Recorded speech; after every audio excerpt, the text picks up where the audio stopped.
We all have a yearning for love, but relationships can be confusing and complicated. Dr. Tammy Balashevsky says it all starts from within. It starts with a journey to center. Here's your host for Journey to Center on Empower Radio, Dr. Tammy Balashevsky.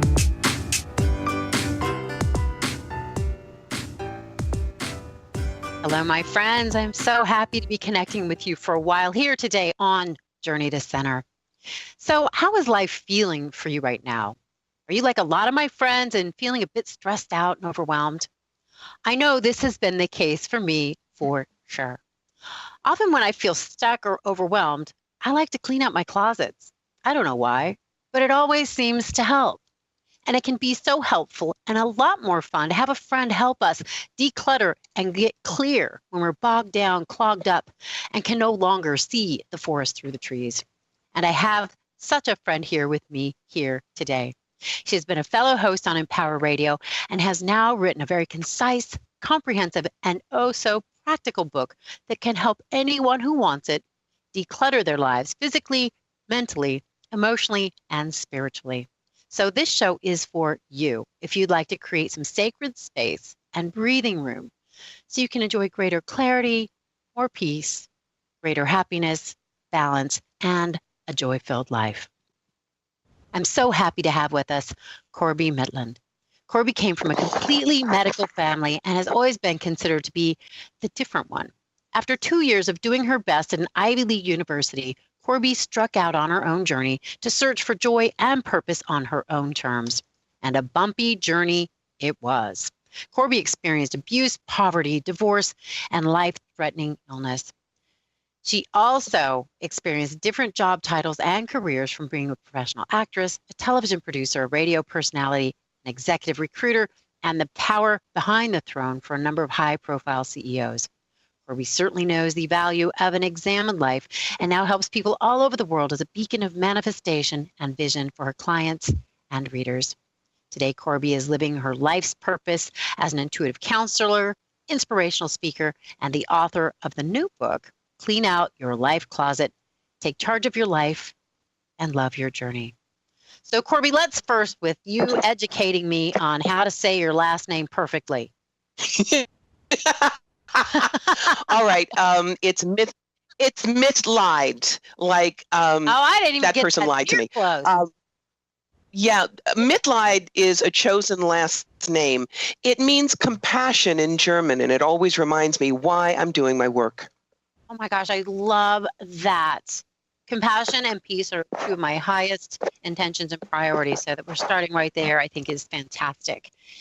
And I read your book, so I know that you did not get to this place of compassion by somebody just telling you, be compassionate. You've had to go through quite the bumpy experience, life journey to get to where you are. Do you want to start with a little bit about your backstory and why you wrote this book, how you came to being in this place of being a teacher and being so compassionate?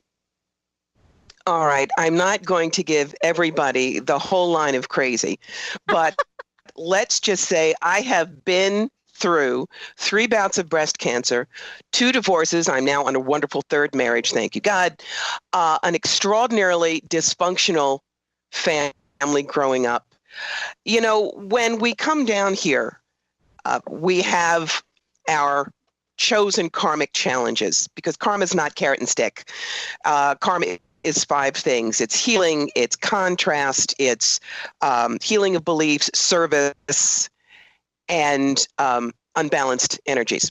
So I came down here really wanting to learn about how to value myself, value being in a woman's body and understanding what she's about, and looking for truth and authenticity in my own life. Well, let's just say a thing happened when I was 16 with my very dysfunctional mother, alcoholic, cross-addicted with barbiturates. That was the crux point. I could have either decided, well, I'll prove she's completely wrong, stay a virgin till I was married, and stay married. That would have meant my life like taking gut courses in college. Instead, I decided she must know lots of things about how horrible I am that I guess I don't realize. And I based my life on what she told me I was worth for the next 30 years. I call that deciding to take life as a double major plus lab. You know, it's much rougher. But on the other side, and this is part of living the examined life, if I hadn't gone through all of that, I wouldn't have the teaching tools that I've got. I wouldn't have the level of compassion for myself and others that I've mastered. So was it fun? No. Am I sorry? Not really, because I love who I am now and what I get to teach. It does take a long time, I think, to become who we are really meant to be. There are no shortcuts. There are some people, there are some people who know it instantly, but most of us know in this very confusing world with too much information and too many things screaming at our heads for attention, it does take us longer, I think, than it used to. Well, and also, one of my healers that helped me on my path, because I had a bumpy experience on planet Earth this time too, said that some people here are getting, they're in second grade. Some are going to kindergarten making messes. Other people are getting their master's degree or PhD. So just knowing what I know of you, you're going for that higher education. There are all kinds of systems. A system that I really love is the Michael system. This is not Archangel Michael, but a causal entity. Started out in California maybe 30 years ago. And they say that there are 7 levels, infant, baby, young, mature, old, enlightened. And I've always thought I'm flipping from mature to old this time and just getting my master's degree finished so that I can start the PhD. So I'm totally in agreement with you there. Oh, I love that. I haven't heard that school of thought, but it really resonates. That feels pretty accurate. Yeah. Yes. Yeah. So yeah, you can't tell sometimes from the outside looking in where people are at. But I think when we look backward at our path, it's like, oh yeah, I'm definitely going for this higher education. And I really appreciate and respect everything you've been through, and now how you are so generously sharing your wisdom, because it has been hard earned for sure. But you are so wise. Your book is very comprehensive. It takes a really enlightened concepts and makes it very digestible. Very Thank you. I've always thought I was a good rookie teacher. There are people like my dear friend Stacey Wells. She was one of the other mediums with me in Robert Schwartz's books. And she teaches the very high level esoteric work. And that's wonderful. Mm-hmm. And she's brilliant. But there are people who wander in to a psychic expo and they're like deer in the headlights. Mm-hmm. So my specialty is getting them to laugh, because then their shield's lower and the information gets in, and giving it to them in understandable, everyday bites. When I started to write the book, because for years it had been, what do I have to say that hasn't already been said? And yet everyone would always say to me, oh, you should write a book. I said last year, let me try this. I had 12 ideas, and I was going to write a weekly blog on Fire Through Spirit, which is my Facebook page. And within half of the year, I looked back and realized that was actually 3 books, and I'd already gotten the first one done. So that was how Clean Out Your LifeCloset was created, and it's how we'll do volumes 2 and 3 in the series. The big reboot, which is now I've cleaned out my closet, so what am I going to put back in it? Right. And Be Your Own Masterpiece, which is I cleaned it out, I loaded it, now what do I want to create with it? So it'll be a trilogy called The Self-Development Project. That's fantastic. Well, I'm excited. I can't wait to get you back on. But I want to ma'am. enjoy you now. Got to write them. So much good stuff here. Oh, well, there's that minor detail. Yes. And I know you're going to. Yes. So a couple of things you say that I think are really interesting. You say too many self-help books tell you what to do to change your life without your input. So that doesn't really work. We need to be really involved in the process if it's going to make a difference in our lives. We do. I would pay any amount of money. I'd make a bet. Every one of your listeners has anywhere between 12 and 100 self-help books on their shelves that they bought because it really looked great. And I got about 14 pages into it and I went, oh God, this is not me. And it sits there. So when I was writing this, I said, I've done that from when I was a teenager, trying to be thin, sexy, and dateable, to now I'm trying to be, thin, sexy, and wonderfully married post-menopause and everything in between. So I said, how can I make a book where everybody gets to play? Yes. So I came up with the idea of something that I call the adventure pages. At the end of a chapter, I mean, read the chapter. You got to do that, guys. But then there's space for you to make the book just yours. I ask you questions like, what was your personal definition of clarity? Any changes? Have you been able to find clarity on your own? How? What ideas in this chapter went ping for you? Then you choose 3 things that you want to take from the chapter and put to use right now. And the last thing is your invention page, where you write down those 3 arrows on a blank sheet and you draw or collage or otherwise illustrate what your personal card would look like for that chapter. Notice there are no right or wrong answers at all, but there are 16 chapters, 16 sets of adventure and invention pages. When you finish that book, you have, in essence, created your own cliff notes, your own directed value of that book, so that even if you lend it to 4 of your friends, it's not their book, it's yours, because you have infused it with your own life experience and what's important to you. So yes, that's what I love about it. Yes. It's very interactive. It is. It's very personal. It's very, it turns people inward to become more introspective and know themselves better, which I think is so important. And you say that too. The only person who really needs to know what you need is you. That's right. We have learned not to trust ourselves anymore. We go to the guru and say, tell me what I need to do. But that's like people to come to me and say, what's my life purpose? If I look at you and say, Spirit says you should be an electrical engineer, and for you, 1 and 1 is 3 on alternate Tuesdays, not going to work. So this way, it's not a matter of somebody else telling you. It's a matter of you owning yourself and understanding that's perfect. There's nothing wrong with you, and nothing ever was. That's so true. And what I really loved about this so much was that it inspired me to know more about me and take my own personal journey. And I really think that that's so true. It's like we're all aspects of the infinite. To know ourselves as this aspect of the infinite, to this creative, unique, incredible energy. Nothing was wrong with us. Nothing is wrong with us. It's a gift to unwrap.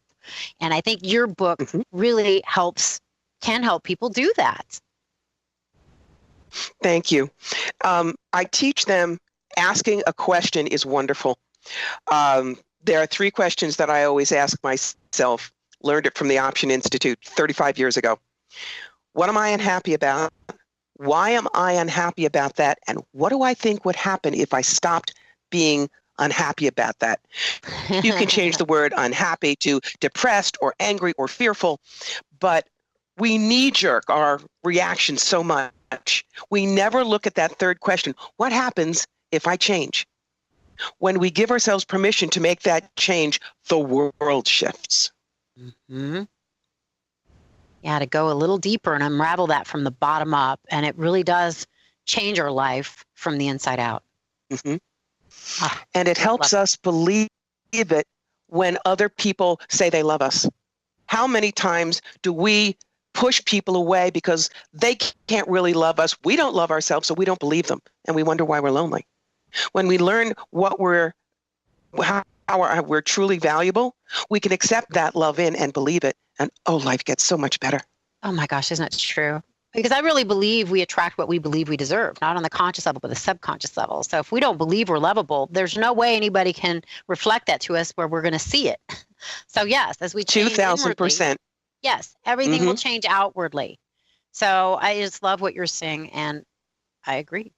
So something you wrote about that I want to explore a little bit more that I think is super fun to consider is that you talk about looking at our life from a Martian perspective. And I love that because I've never felt like I was really from planet Earth. So can you talk a little bit more about what that means? Yes, I love the idea of Martian perspective. And no, guys, we're not talking about the guy from Looney Tunes with a fuller brush on his head and the sneakers.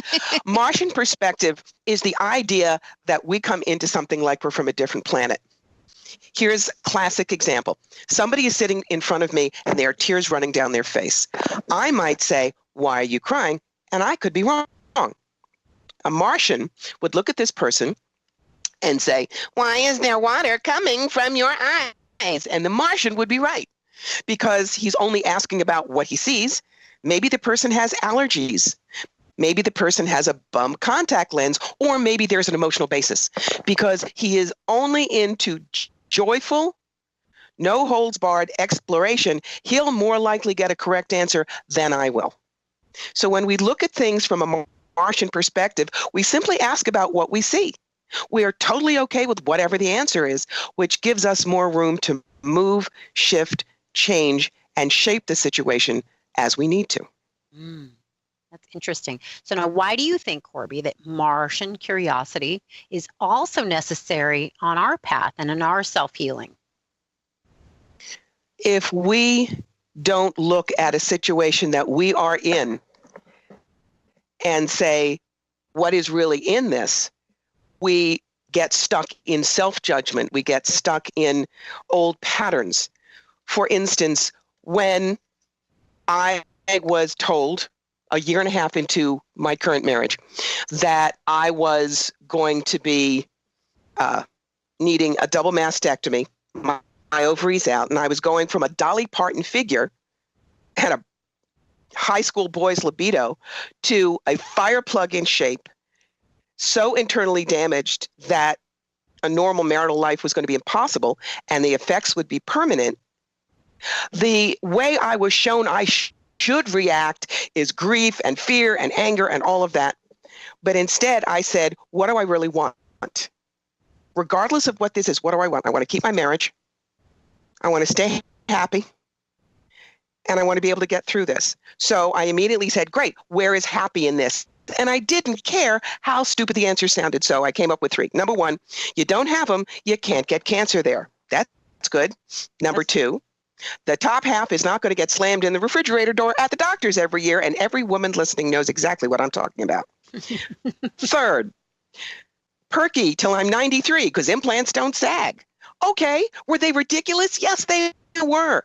But because of that mindset and because of saying, this is what I have to go through, let's see how we can do it, got out of the hospital in 3 days, shopped for a bathing suit in 5. They hadn't seen that fast to recover at Mass General in 15 years.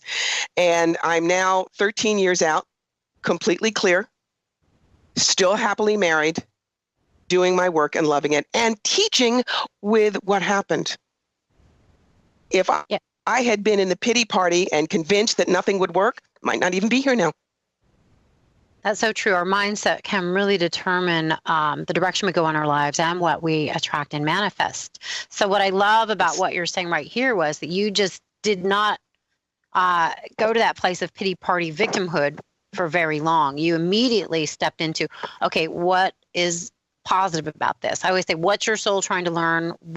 How can you look at this in a way that is the prescription lens of positivity? So it sounds like you did that right away. And I'm absolutely confident you're right. It changed the trajectory of your life. It does. Now, I have to say, I gave myself 24 hours to fall apart because that's normal. But once you've done that, hitch up your britches and what's next? And now let's move on with this in a more positive way. So no, I think that's really good advice too. Let yourself cry your tears. I think that's important to let those up and out or feel whatever your feelings are, but then let's regroup, let's center, let's set our intentions and how do we want to move forward. So I love that. So something else you talk about that I think is quite interesting is the topic of stress. Most people say, oh, stress is bad. But you say it's not all bad. So can you talk more about that? Sure. Sometimes we need stress, and it's called eustress, EU stress. And that's energy that gets triggered when we've got a challenge to meet, when you've got to have motivation to get to a goal, when you're doing a job interview, when you're auditioning for a play, when you're in a sports thing. That way, it's really the adrenaline pops, you organize faster, you concentrate more sharply, you get to the goal line.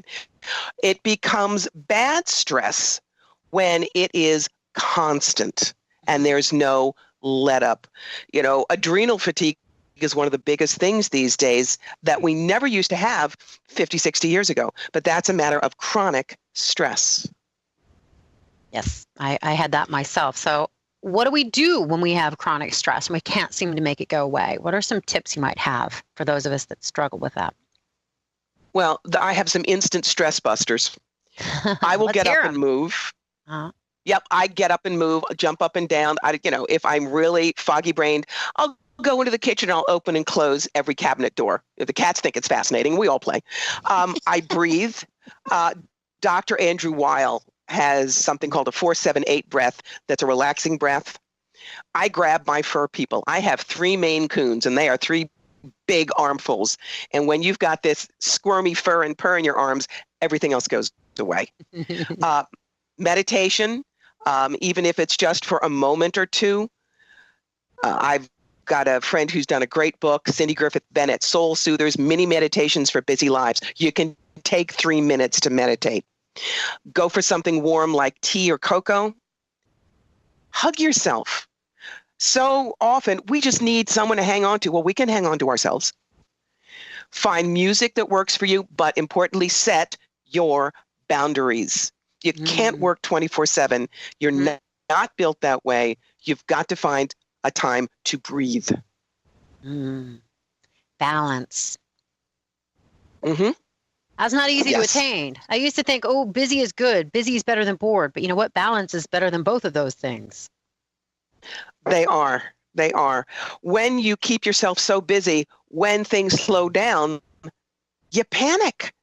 There's something I should be doing. So you poison that downtime. You've got to accept you need some of both. That's so true. It was funny. I was meditating the other day. It's like, oh, nothing's happening. Oh, I guess it must be time to relax. Permission to relax granted. Oh, I was so relieved. That feels fantastic. I love that. All right, Corbie, we have 4 minutes left. And now I want you to give people the information about where they can connect with you, because I know you don't just write books, you also do private sessions, right? I do private sessions. I do workshops. I'm at psychic expos. I'm a busy girl.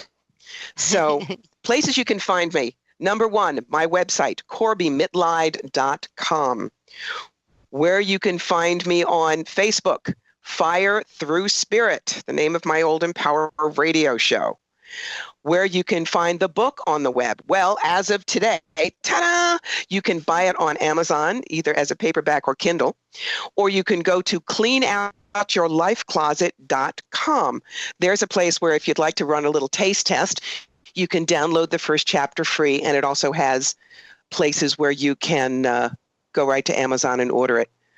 So I'm all over the web, kids.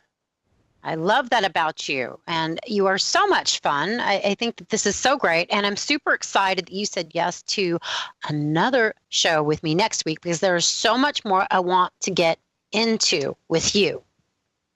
I'm taking notes. This is some good stuff. Yes, ma'am. So I do have another quick question, because we have another minute here. So if people go through your book, do you feel they will make this instantaneous change? Does their lives change automatically? What can they expect as they participate in this experience called your book? It's not a matter of instantaneous. However you change is enough. Change builds on itself. Can you change in an instant? You bet. But you're not wrong if you don't. Take your time. Just enjoy the process, guys. It's all you need to do. Oh my gosh, you're so right. I got that so clearly. It's about relaxing, enjoying the journey. You know, we're not here to do anything perfectly. We're here to really just enjoy the journey. So I love everything you talk about, everything you teach about. You're so much fun and so wise. Your delivery's entertaining and amusing and right. You're just right on. You're very kind. I like to be kind. It's my natural shape. So yes, I think it's so important to know ourselves, like ourselves, love ourselves, be ourselves, celebrate ourselves. And I love your authentic shape, Corbie. And to my listeners, I'm so appreciative that you're here. I have so much fun doing this show. It makes it even more fun that I'm getting to dance and celebrate with you. I'd love for you to be in touch with me with any thoughts, feelings, ideas, anything I can do to support you on your journey. You can go to TammyBPhD and get my book and guided meditation. And I want to know what you think. What do you think of Corbie? Isn't she cool? Aren't you excited we get to have her for another show? So, Corbie, any final words of wisdom you want to share with our guests as we leave the show, as we put a bow on it? Yes. Clean out your life closet means you have permission to get rid of everything in your life that's busted, that you'll never fix, that you've outgrown and was never you in the first place. Go put it on the celestial sales rack and kiss it goodbye. You are so cute. Yeah, make space for what you really, really want, because I think we can have that enjoyable life of all things that we want. But first, we have to get rid of what we don't want. So, great wisdom, Corbie. Thank you so much for being here with us. Thank you to my beautiful guests. Thank you, Remy. You're just a masterful producer. I appreciate you immensely. God bless you. Take care of yourself. Onward and upward. Bye for now.